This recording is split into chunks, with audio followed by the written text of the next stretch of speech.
I'm going to tell you what happened after the shtetl was destroyed, what happened to me, what happened to my family. And what happened to my family, I really did not witness because I was not at home by the time they rounded them up and took them away. So it was second-hand information from my family, surviving family. So I thought that this video would be a very good substitute to show you what exactly happened to a transport that came in from Hungary, and the step-by-step method of destruction and their annihilation. All this that you see here has been told to me by my sister and brother, step by step, but I wanted you to see that because it's very effective. And then I'll elaborate on it later.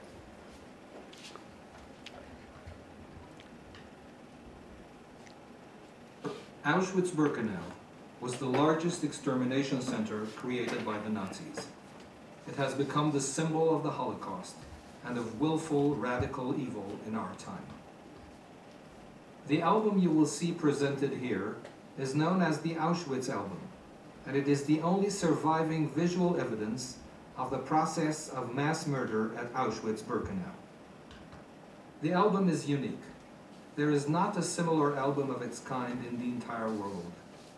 It documents, in photos from every direction and from every angle, the arrival at Auschwitz, the selection of those slated for immediate death, and of the few who were destined to be slave laborers, the confiscation of their property, and the preparation for the physical annihilation of a transport of Jewish people. This transport of Hungarian Jews from the area of Carpatho-Ruthenia arrived at the ramp of the extermination camp Auschwitz-Birkenau in May 1944.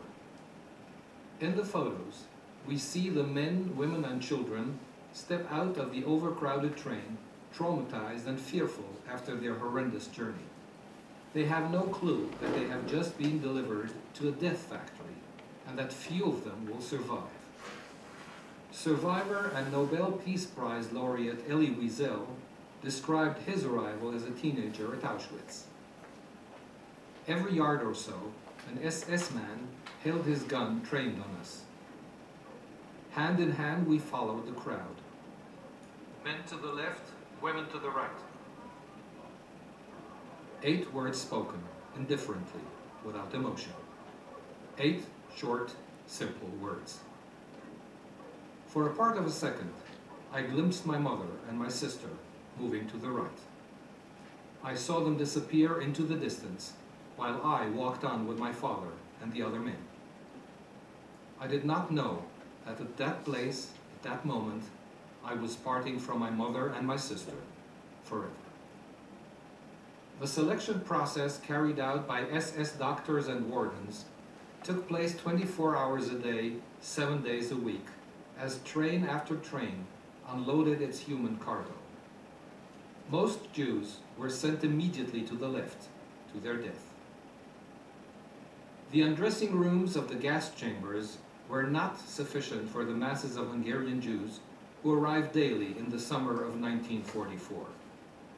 They therefore had to wait until the undressing rooms were ready to absorb them. The common waiting place was the grove closest to the crematorium that would soon turn their bodies to ash. They were told to sit among the trees and wait for further instructions. These were their last peaceful moments together before being driven into the gas chambers and murdered. It has been said that there will never be people as innocent as the victims on the threshold of the gas chambers. The SS kept the victims destined for gassing in complete ignorance of what lay in store for them. They were told that before being placed in the camp, they had to be disinfected and washed.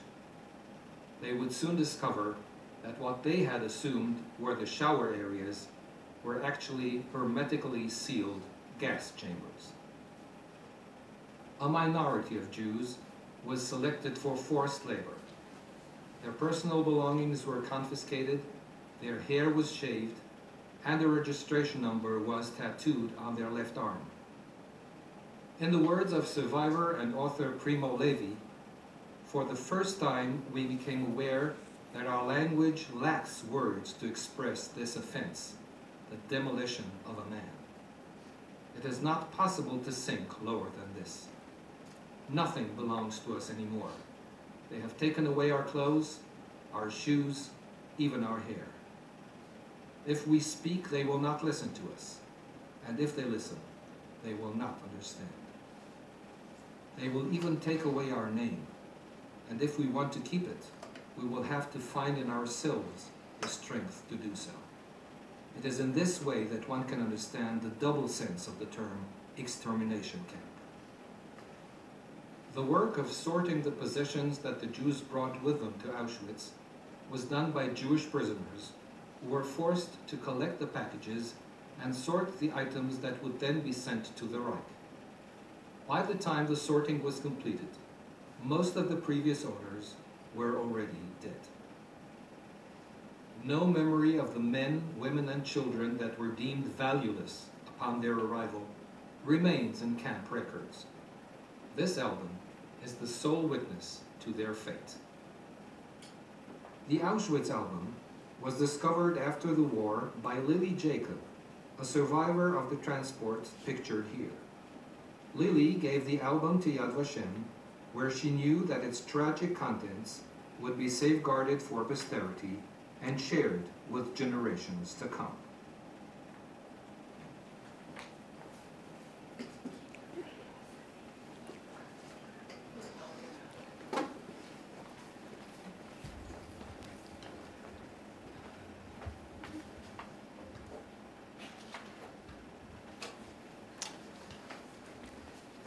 After I received this video, for weeks I kept looking at the faces of those people, thinking that I might identify a family member.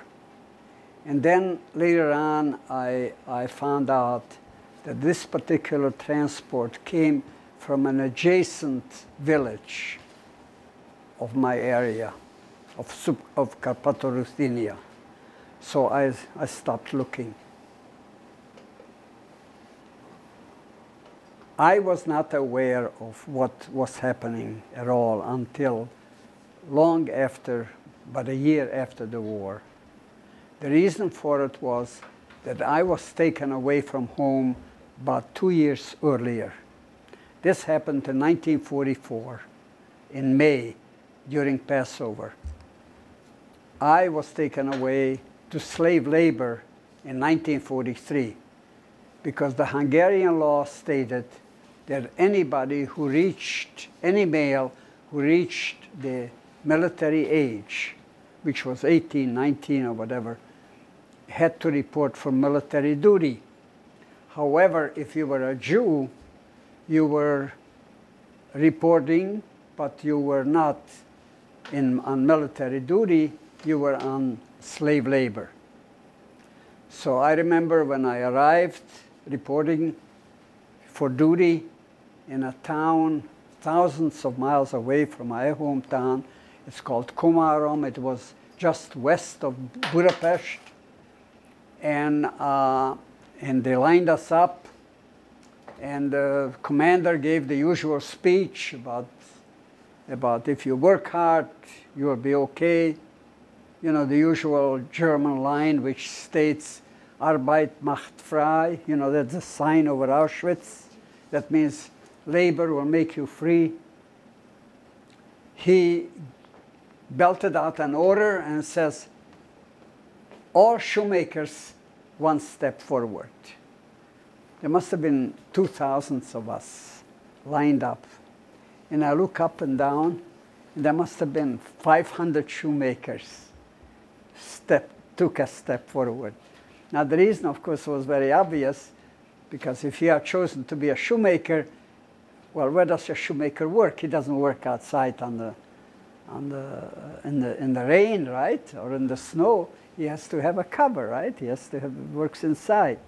So of course I took a step forward also. Now, by the way, my father was a shoemaker, but I had no idea about how to make shoes because I was a student. But anyway, and as he started marching down the line, once in a while he stopped and chose a fellow to take another step forward.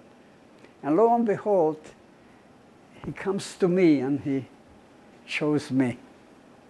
So you see, when people ask me, how did you make it? How come so many people, so many of them died? And so, how did you manage? I'll tell you, it was all luck. Everything is luck. I truly believe, I don't know what makes have luck and others not to have luck, but it's, I can't credit it to anything else. Somehow or other, I managed to always make the right turn, going to the right instead of the left, or going up instead of down, or whatever. You couldn't be smart enough, you couldn't be good-looking enough, you couldn't do anything to help your case. It was all luck. And as I'm going to tell you the story, luck has accompanied me all along. I stayed there for 2 years. Initially, I had some information about my family, but as time went on, less and less information became available. And by the time 1944 came around, and by the way, Hungary at that time was still a free country. The Germans did not occupy Hungary. All of Europe practically was occupied by the Germans physically. And that's why most of the Jews in all the other countries were already dead or in the process of annihilation. While the Hungarians, being independent, they managed to protect their Jewish population until 1944, when this happened, when they physically marched into Hungary. And the reason for it was that Hungary, which was an ally of Germany and fought on their side against the Russians, decided this is a losing proposition. You know, they were losing the war, and they wanted out because they had terrible losses on the Russian front. And the Germans said, oh no, you know, you don't get away just like that. And they physically occupied Hungary. And that's when the real tragedy of the Hungarian Jews happened. They were actually the last ones to have become the victims of the Holocaust. All the other countries, Jews were already either in the process of annihilation. Some of them started in 1941, like the Polish Jews, the Dutch Jews, the French Jews. They were all already in Auschwitz or kept in camps. We were the last ones to be treated that way. And they did it so, by that time they developed such efficiency in the killing process that within 2 months, they occupied Hungary in May. It was during Passover of 44. By the time, 2 months later, 500,000 Hungarian Jews were deported to Auschwitz. And Eichmann was the one that did it with such efficiency. He is the guy who was then brought to trial in Israel and killed.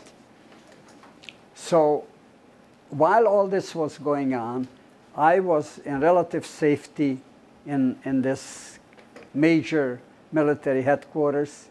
So in 1944, event also affected me, because when the Germans came in, the Hungarians let us all go, but then when I got into Budapest, because where I thought maybe I could there were some rumors that there were some visas available from the Pope and from Switzerland and from Sweden. And I really didn't know how to go about it, who to contact to get those. But in walking on the street one day, I was just arrested. They made me drop my pants, and if they saw anybody who was circumcised, was considered to be a Jew. And they put me on a train, on a cattle car, and took us to the Austro-Hungarian border, where they made us dig ditches against the onslaught of the Russian army. And that's when my real Holocaust experience started, because I didn't have the comfort that I had while I was serving as a shoemaker. Here I was the true, becoming a true victim. But fortunately, again, I was very lucky to have not been sick. I was relatively in good shape to start with, and unbeknown at that time, but it only lasted another 6 months or so, so I managed to survive. It was very important not to get sick, not to get injured, because if you did, you were gone, because there was absolutely no medical care available. So after serving as a ditch digger there for a while, the Russians were approaching, and they put us on trains again and took us to Austria. And somewhere around Vienna, I don't remember exactly, they took us off the train because they started running out of trains. They started running out of everything. They put us on a death march. And I walked during the winter of 44, 45, practically the whole length of Austria, from Vienna to Salzburg. I don't know if any of you know the map. It's practically the whole length of Austria. I don't know, maybe 1,000 kilometers or something. And this is during the height of the winter. As we approached certain cities, if there was a big snowstorm, they made us clean the streets. They rarely fed us on the death march. And what the death march means, it was really a death march. It was intended to kill as many of us as possible. Many times we slept in open fields, and in the morning when we woke up, we were all covered with snow, and anybody who couldn't get up was shot in the head right there, and we kept going. This happened day after day.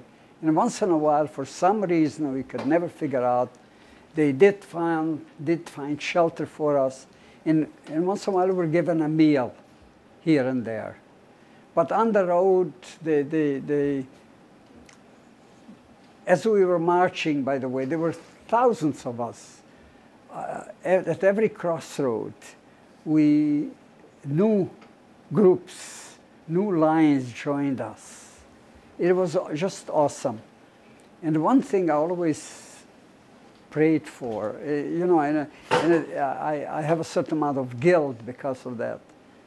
If you were in a concentration camp or in confinement of this kind with a relative, like a brother or sister or father, your survival was in greater jeopardy than normally. Because what happened, my brother told me that his experience, he was with when they arrived in Auschwitz, he and his father stayed together for about 6 months. And he kept telling me that when they got separated, it was such a relief. Now that sounds odd. Why would that be a relief, to be separated? You would want to be together. But the relief was because every time each one got their ration of bread or soup or whatever, the father always forced the son to take a larger portion of the bread, because he kept telling him, look, I'm 45 years old. I already lived long enough, but you are so young. He was about 15. I want you to survive. And of course, he didn't want to take his father's ration. So survival in cases like that was just almost unbearable.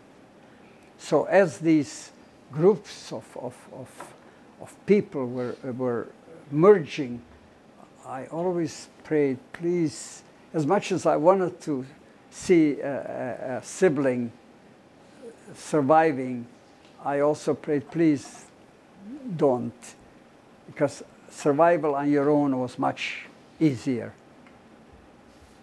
Well, anyway, the march lasted about 2 or 3 months, I don't recall exactly, and we ended up in Mauthausen. Mauthausen was another very infamous concentration camp, which originally housed only political prisoners, but later they took in anybody. And by the time we got there, I was practically dead out of exhaustion, malnutrition. It was awesome. We were given shelter in some barracks, and thousands of us were just lying around on the floor without given any nourishment. I don't recall ever a meal there. I don't ever remember drinking water. I think of all these things now. How, you know, you're supposed to drink 6